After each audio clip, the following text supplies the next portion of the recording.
नाम तुलिका सिंह, मैं कक्षा 5 की छात्रा और आज इस अवसर पर आप सभी के सामने एक भाषण प्रस्तुत करने जा रही हूं।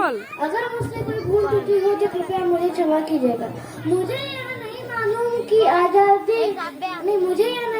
स्वतंत्रता के इस युद्ध में हमें से कौन कौन जीवित बचेंगे, परंतु मैं यह जानती हूँ कि अंत में विजय हमारी ही होगी।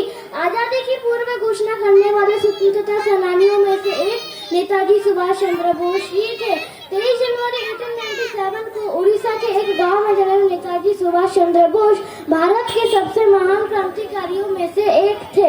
नेताजी न केवल भारत की आजादी में महत्वपूर्ण भूमिका निभाई, बल्कि लाखों लोगों को भारत की आजादी के लिए लड़ने के लिए प्रेरित किया। नेताजी ने ही 1943 में भारत को ब्रिटिश शासन से मुक्त कराने के लिए आजाद हिंद फौज का नेतृत्व किया। उन्होंने कहा संघर्ष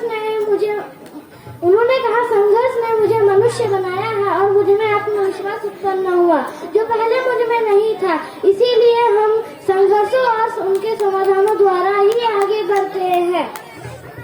नेताजी सुभाष चंद्र बोस ने भारत को अंग्रेजों से आजाद कराने के लिए अहम भूमिका निभाई थी। उनका पूरा जीवन ही साहस एवं पराक्रम की कहानी है। नेताजी ने ही नारा दिया था, तुम मुझे खून दो, मैं तुम्हें आजादी दूंगा। इस नारे ने भारतीयों के दिलों में आजादी की मांग को लेकर जल रही आग को और अधिक तेज कर दिया था। अर्थात आजादी हमारे लिए एक कठिन परीक्षा है। नेताजी जैसे स्वतंत्रता सेनानी के बल पर हासिल किया। आजादी मिलती नहीं बल्कि उसे छीनना पड़ता है। महान स्वतंत्रता सेनानी नेताजी को प्रणाम कर मैं कहती हूँ, जय हिंद, जय भारत। जोरदार तालियों से